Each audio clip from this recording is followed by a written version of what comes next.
Tu mente consciente y tu mente inconsciente no hablan el mismo idioma. Es como si a un niño que solo entiende el chino le hablaras en castellano. Por mucho que le grites, por mucho que le razones, por mucho que le expliques con toda la lógica del mundo, no te va a entender jamás. ¿Por qué no habla ese idioma? Hoy te voy a enseñar los dos idiomas de tu mente, para qué sirve cada uno y por qué llevas años intentando solucionar tus emociones hablando en el idioma equivocado. Quédate conmigo porque esto explica por qué has mejorado un poco, pero sigues estancado. Y quiero empezar diciéndote por qué estoy en contra de la aproximación puramente racional y por qué, generalizando, la psicología y la psiquiatría, por lo general, no tienen las herramientas para hablar el idioma del inconsciente, ni para encontrar los patrones de comportamiento inconscientes que te disparan tu ansiedad o tu miedo. No es un ataque a nadie, es que trabajan sobre todo con un idioma distinto al que te hace falta. Me encuentro constantemente con gente que llega de la terapia diciéndome, he mejorado, pero me siento estancado, no avanzo todo lo que me gustaría. Y es absolutamente normal. Cuando te dicen, acéptalo, resiste, exponte poco a poco, hazlo gradual, todo eso es puramente racional. Y a tu inconsciente, que es quien de verdad genera la ansiedad, le importa un pepino tus razonamientos. Solo responde a otra cosa, que te voy a explicar ahora mismo. Te lo explico con una imagen sencilla. ¿Conoces esos juguetes de los niños pequeños? Con formas distintas, una estrella, un cuadrado, un círculo, un triángulo, y unas piezas que tienes que encajar cada una por el agujero correspondiente. Si intentas meter la pieza cuadrada por el agujero de la estrella, por mucho que empujes, no va a entrar. Puedes forzar, hacer mucha fuerza y lo único que vas a conseguir es desgastarte y romper algo. Pues eso es exactamente lo que pasa cuando intentas resolver un problema emocional e inconsciente usando solo la razón. Es la pieza cuadrada del razonamiento intentando entrar por el agujero de la estrella que es tu inconsciente. No encaja, por mucha fuerza que le eches. Eso es, acéptalo, exponte poco a poco, que te enseñan una pieza que no es la que corresponde a ese agujero. Vamos con los dos idiomas. El primero es el de tu mente consciente, y su idioma es el razonamiento, el análisis, el pensamiento crítico y la toma de decisiones conscientes. Y ojo, que quede claro, es útil, muy útil, yo lo utilizo continuamente. El pensamiento crítico y la autoobservación sirven para desmontar creencias inútiles que no tienen ningún sentido, aunque tú te las creas. Te pongo un ejemplo real. Alguien me dice, me voy a desmayar.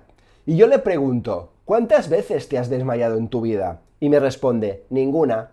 ¿Y por qué entonces te crees esa tontería?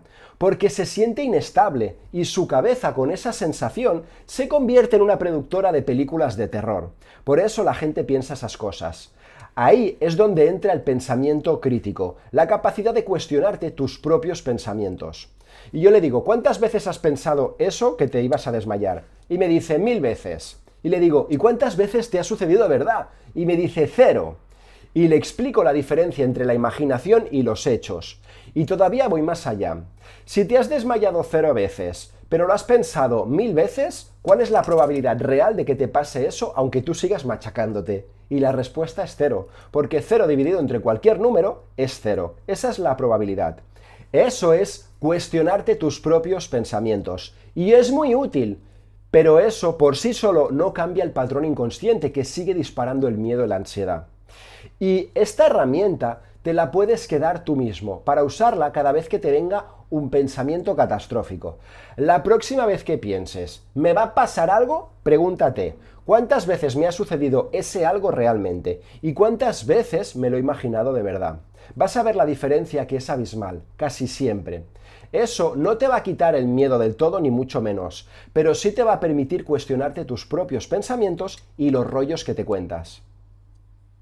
Si todo esto te parece interesante y quieres llevarlo al siguiente nivel, te invito a que entres en mi página web curadefobias.com para empezar a solucionar lo que te está sucediendo. Vamos con el segundo idioma, el de tu mente inconsciente. Y aquí está la verdadera clave. A tu inconsciente le da igual tu análisis y tu lógica y tu razonamiento. Va por otro lado completamente distinto. Tus patrones de, por ejemplo, autoexigencia, de sensación de insuficiencia, tu percepción de culpa, de rechazo, de rabia, nada de eso es racional. Puedes ser consciente de lo que sientes, pero lo que activa realmente eso es tu inconsciente, no tu razón. Nadie tiene ganas de disparar su miedo y sus paranoias a propósito. El idioma del inconsciente son los sentidos, las experiencias directas. Es lo que tú le haces sentir, consciente o inconscientemente, en cada instante de tu vida. Cuando te imaginas que te vas a desmayar, por ejemplo, hay una parte auditiva, es el pensamiento repetido, me voy a desmayar. Hay una parte visual, quizás te ves tambaleándote, o inestable, o apoyándote en algún lugar, y mientras tanto estás sintiendo cosas en tu cuerpo. Eso es el inconsciente hablando en su propio idioma, visual, auditivo, kinestésico y en menor medida olfativo y gustativo. Lo simbólico, lo abstracto, lo metafórico. Y aquí está la razón por la que razonar tu miedo no funciona, aunque tengas toda la lógica de tu lado. Tú le puedes explicar a tu inconsciente, con las mejores palabras del mundo, que el metro no es un lugar peligroso. Y a tu inconsciente le importa bien poco las palabras sueltas y tus razonamientos. Sigue disparando la misma respuesta emocional. Porque le sigues dando cada vez que entras en el metro las mismas proyecciones mentales, las mismas imágenes, los mismos pensamientos y las mismas sensaciones. Le sigues hablando en su idioma, solo que sin querer, y en la dirección que no te conviene para solucionar tu problema. Y aquí quiero enseñarte algo muy concreto, porque es la herramienta que uso constantemente con todos mis alumnos, las submodalidades.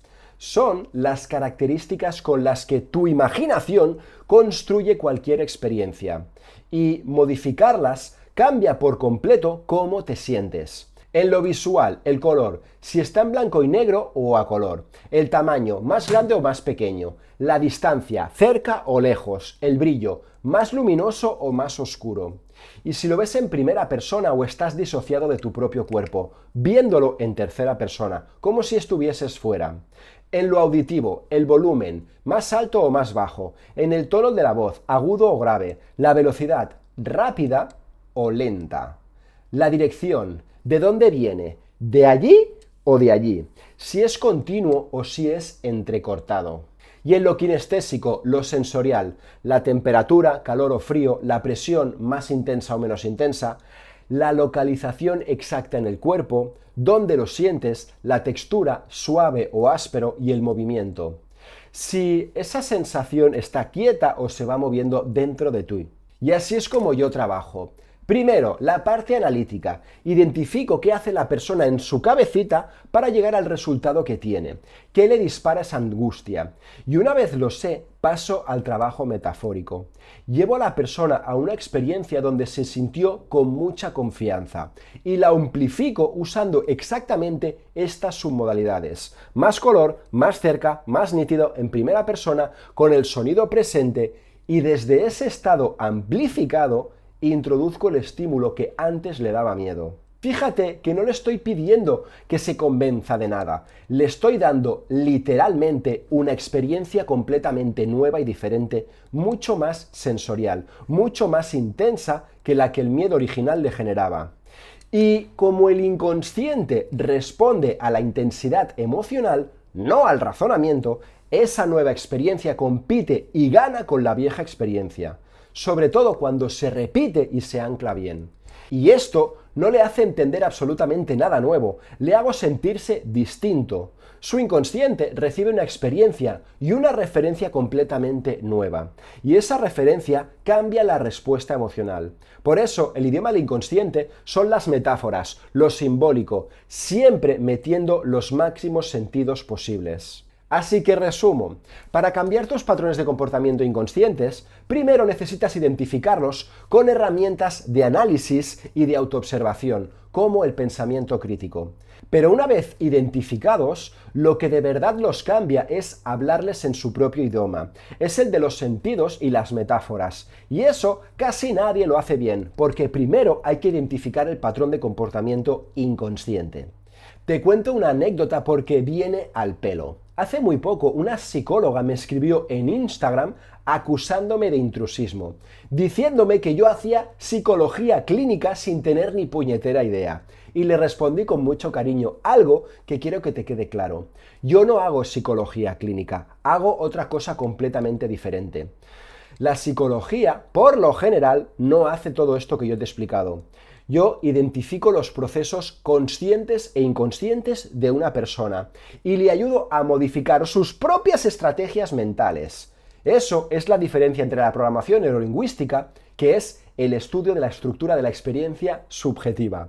Dicho sin tanto rollo patatero, lo que tú haces exactamente en tu cabecita que te hace tener un resultado concreto. No compito con nadie, hago algo completamente distinto a la psicología. Y para que veas lo rápido que puede cambiar esto cuando por fin le hablas al inconsciente en su propio idioma. Hace poco trabajé con un cliente que llevaba tiempo bebiendo el agua con cucharita, porque su cuerpo no le dejaba tragar. Después de identificar su estrategia y trabajar con su propia imaginación de la forma en la que te acabo de explicar, se bebió un vaso entero de agua sin ningún problema. La noche anterior seguía usando cucharita para beber líquidos. Esto es lo que yo hago. Así que quédate con esto. Deja de intentar meter la pieza cuadrada por el agujero con forma de estrella. Usa la razón para identificar qué está pasando, por supuesto, pero para cambiarlo de verdad, háblale a tu inconsciente en su propio idioma. Imágenes, sonidos, sensaciones, metáforas y lo abstracto. Cuando por fin usas la pieza correcta para el agujero correcto, todo encaja sin forzar absolutamente nada. Si todo esto te parece interesante y quieres solucionar tus miedos, tu ansiedad, tus paranoias y tus rollos patateros, te invito a que entres en mi página web curadefobias.com para que soluciones lo que te está sucediendo de una vez y dejes de meter las piezas cuadradas por el agujero de las estrellas. Nos vemos en el siguiente vídeo, cuídate mucho, contraprográmate.